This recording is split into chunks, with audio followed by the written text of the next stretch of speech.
Hey guys, welcome back to the DM and Friends. I am DM Angelo, and today I'm going to talk about what happens when the torch runs out.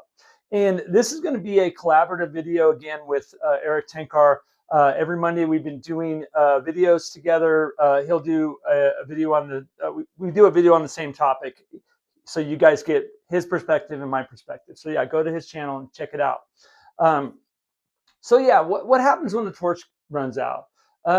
Today's, that's going to be today's topic, and I think this is one of the most powerful tools that a dungeon master has when running a dungeon, and now if you're running old school style games, right? This matters a lot. And in kind of in modern RPGs, light is just kind of treated as a minor detail, right? But in classic dungeon exploration, light is life, and when the light starts kind of running out, right? The entire tone of the game is going to change, and I've seen this happen on tables. Because suddenly the players are going to realize something very important, right? And three things that come to mind for me is, we're deep underground, and we don't have control of the environment, and darkness is not our friend, right? So today I want to talk about a few things that dungeon masters can do when light becomes, an issue in the dungeon, and this is for DMs and players too. Because if as a DM, if you handle this correctly, it's going to create incredible tension at your table. All right, so let's get right into it. So the first tip is very simple.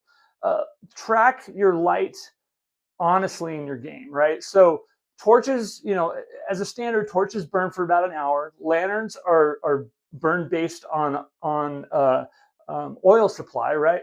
And that's kind of it. Obviously, you got spells and stuff like that too, but here, we're talking about torches and kind of art, that type of light. But here's the thing: many DMs kind of stop tracking this after a while because it feels kind of tedious, right? And you don't want to do that, because the moment players know that the DM is tracking time and light seriously, their behavior is going to change totally in the game. Suddenly they start asking questions like, how many torches do we have left, amongst the group? How long have we been down here? How long, should we turn back? They'll collectively try to figure out, should we proceed? That's the beginning of resource tension, which we've talked about. And that tension is one of the things that make dungeon exploration really exciting. So second thing is understanding what darkness actually means in a dungeon, right? It's not just a visual description, right? Darkness creates real problems. Players can't see traps. They can't see monsters or creatures approaching. They can't read inscriptions. They can't search rooms effectively. And if combat starts, in darkness, right? Now the situation becomes super chaotic and very quickly, and it's harder. Even creatures with infravision don't always solve the problem completely, right? And the point is this: darkness should feel like kind of a loss of control. So one of the most interesting things about light in a dungeon is psychology, right? So, when players know they have limited light, they begin making different decisions, right? So, they stop wandering aimlessly. They stop debating endlessly. They stop searching every single stone in every single room, right? Because they know that the clock is ticking, and that's exactly what you want. As a DM, limited light turns exploration into a series of kind of like meaningful choices. Do we search the room thoroughly, or do we move on, or do we push deeper, or do we head back while we still do have light? Those are the kind of things that are going to happen in the group, and they're going to ask those questions amongst themselves or to the DM. So Now let's talk about the moment every dungeon master should be ready for, right? So, what happens when the torch burns out? The lantern flickers, or and suddenly what? Darkness. This is where the tone of the dungeon can shift, dramatically, because darkness underground, right, is not comfortable darkness, right? So, I would use things like it's absolute, right? It's I would use these kind of tension elevators. Sounds are going to echo differently, right?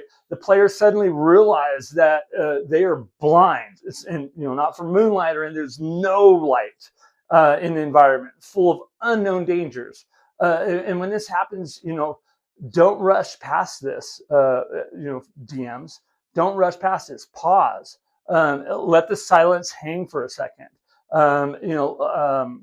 That moment alone that I'm talking about, it can create incredible tension, freak out your players. So when the party does lose light, right, a few practical problems appear, right? So movement is going to slow down.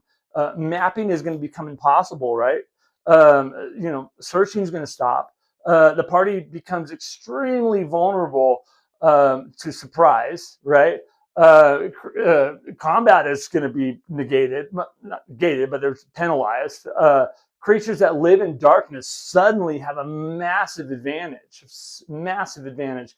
If the group is fumbling around trying to find another torch, what exactly? That's exactly the kind of moment when wandering monsters might appear, right? Not because the DM is being cruel, but because that's when the party is the most exposed.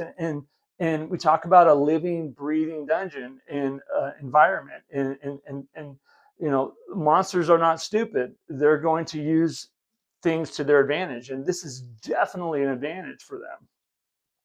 So, tools for the dungeon master, right? So here are a few kind of practical tools that DMs can use when light becomes scarce, right?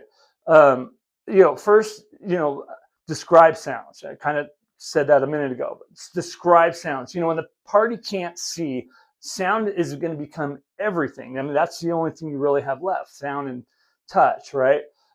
Dripping water in the distance, distant movement, rats squeaking over here. You know, um, Secondly, I would say tighten the environment, right? So narrow passages are now going to feel smaller in darkness, right? So, the ceiling might feel lower. There might be a pressure that they feel. Air is going to maybe seem cooler. These kind of senses are going to be super heightened. The other ones, hearing. So that's why I kind of say that really describe the sounds. Third, introduce uncertainty, right? So players might think, that they hear something behind them, but maybe they don't. Introduce that little uncertainty, like a kind of similar to a rumor table. There's things that are totally wrong or not happening, but introduce that so it elevates the tension. They might, or further down the hall, maybe they hear something, but it's really not there. Darkness amplifies imagination, right? Think about it. Like, when we were kids, we went into a dark area, and all these monsters were around that we thought that you turn the light on and nothing there. um, you know, um, and that's something you can use effectively as a storyteller. So don't forget those points. So at the end of the day, right, torches and lanterns are just equipment, right? So they're part of the structure of the game. They're part of the structure of old school. Light limits how long the party can stay underground, right? Um, you know, uh, it forces decisions. It's going to create urgency. It's going to, and when players realize that the torch is running out or burning low, then that's when the dungeon truly becomes tense, right? Not because the DM is trying to punish them, but because the environment itself is hostile. And and survival depends on managing resources carefully, right? And you know, and this is possible in I just think in modern games, it's not a focus. Sure, there are systems, and Shadowdark, for one, you know, it's very about the torch and timing, and I think they did a great job with that. Um, but I do see it really overlooked in a lot of modern games. As a DM, if you're running any game, these resources really should matter. All right, so you guys, so next time you're running a dungeon, don't treat your torches, you know, as just background detail. I guess that's what I'm trying to get at. You know, track them, use them, let the players feel the pressure when the light, you know, starts running out. You know, I don't know how many games that has come into play, and generally what players will do is they backtrack and get the heck out of there. You know, because you know, sometimes the most powerful moment in a dungeon crawl isn't the dragon. It's the tension created around resources depleting. And that's when they're going to kind of look around and realize that this, you know, they're about to be trapped in the dark. All right, you guys. All right, everyone. If you enjoy this content, this old school content, make sure you like, subscribe, share the video out, comment please. If you have any stories about how you're using light, I would love to hear it in the comments. I think this is a super important topic for old school gaming. All right, you guys, I am DM Angelo. This is the DM and Friends. You are my friends, and I'm really thankful of everybody that's on this journey with me, and hope to see you soon. Take care. Game on. Until next time. Bye-bye.